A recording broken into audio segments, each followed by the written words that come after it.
Hey, hi. Hi everyone. So I want to ask that question, like if you're in a discussion, especially if there's emotions that are happening, what do you do when you don't feel understood? When you have that gut-wrenching feeling in your heart of like, oh, I'm explaining this, and you're not getting me.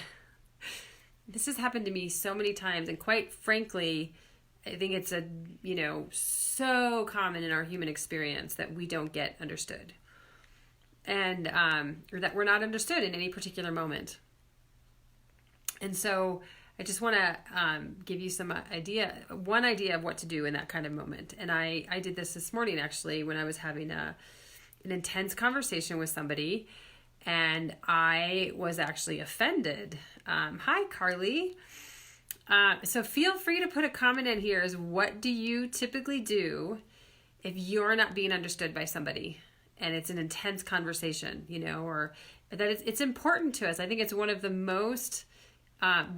our many most basic human needs is to be seen, to be witnessed, to recognize that we're here. Like we are a being, we exist, and this is who we are.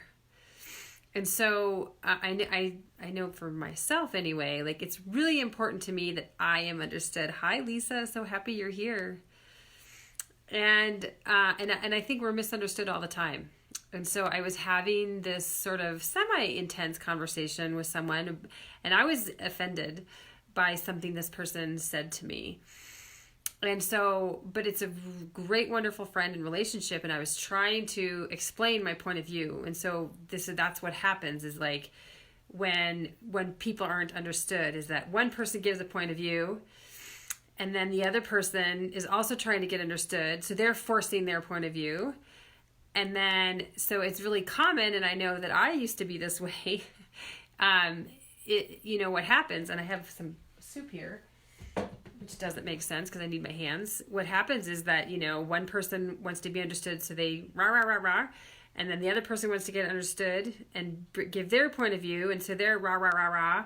And then it just gets louder and louder and louder and louder. Hi. Ooh, that is a challenging name for me. Upa Kepper. I'm sorry if I didn't pronounce that correctly. And so that's one thing that can happen is like everyone keeps getting louder and louder, right? Or the other thing that can happen is that it feels threatening when people are getting louder. And so somebody shuts down. Hi, Brandy. Or both people shut down. And in truth, we can't think. We can't think when we have big feelings running around in our brain, in truth. Because the limbic system gets floods and tells the prefrontal cortex to shut down. So I'm not just kind of saying that. So it's Sylvia. Thank you. Wonderful. I appreciate you clarifying that because I'll know that in the future. So first of all, knowing that we, when our feelings come up, right, the limbic brain floods and the prefrontal cortex gets shut down. And so that's where our higher level thinking is in the prefrontal cortex. And so that's why these discussions that have feelings go sideways and we say things we don't really mean and people run away. And because when the prefrontal cortex shuts down, it's so easy, and the signal to the brainstem, which does the flight, fight, or freeze, that signal is actually faster. So we shut down, we fight, we do all these things, and we do things that don't make sense. And so I wanted to just give you some ideas on a couple things to do that you can do in that moment. First of all, it's just knowing this is so important. Just to know that we as human beings we don't function well when we have feelings. We can't articulate very well. We can't think through things well when we're having feelings. So sometimes just taking a break is what needs to happen.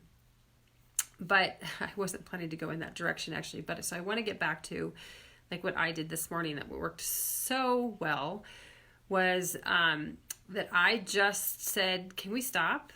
Like, can we just stop this conversation right now? I want you to know that I don't feel understood and I don't feel listened to.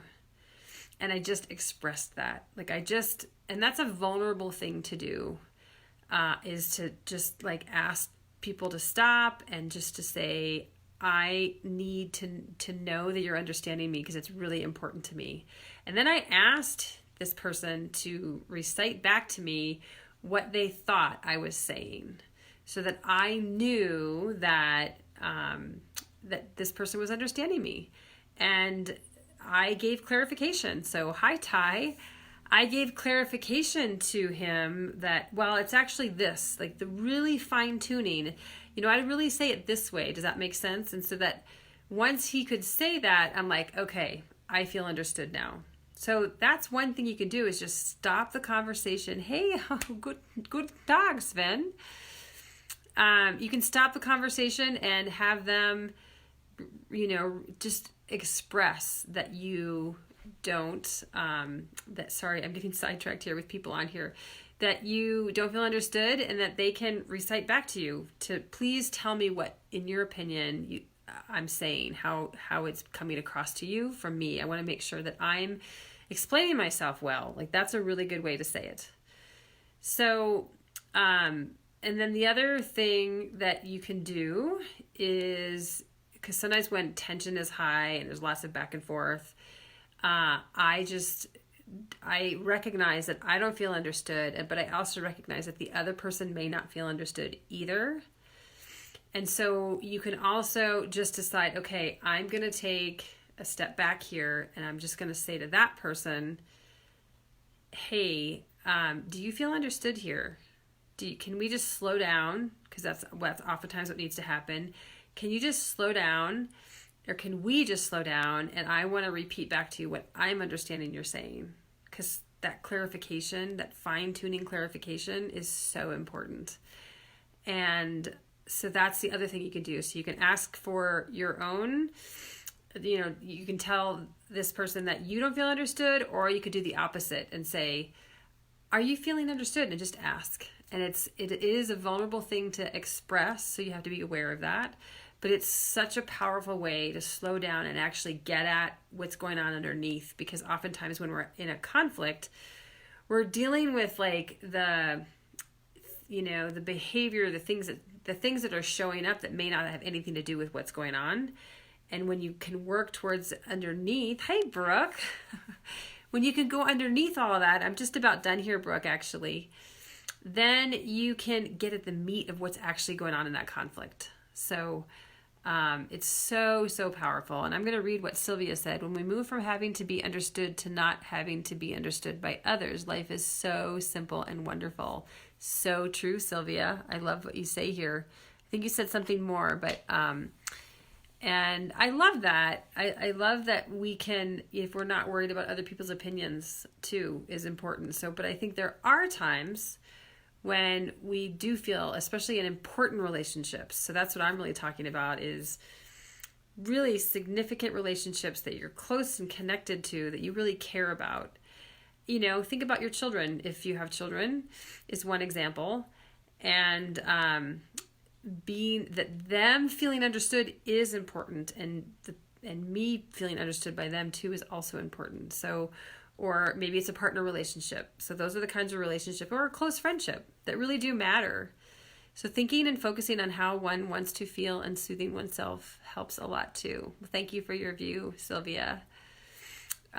So yeah, I appreciate all the input today. Very, very helpful. And I'm sure I'll be back tomorrow as well. So I hope you all hopefully this was helpful. I'd love to get some thumbs ups and hearts and more comments, in terms of your experiences with, your experiences with that kind of conflict when, and you're wanting to feel understood, and how that turned out, and other things that might come up for you. And going back to that question is, what do you do when you don't feel understood, is an important one, I think. So thank you so much, and I will see you tomorrow. All right. Have a beautiful, amazing day. Bye.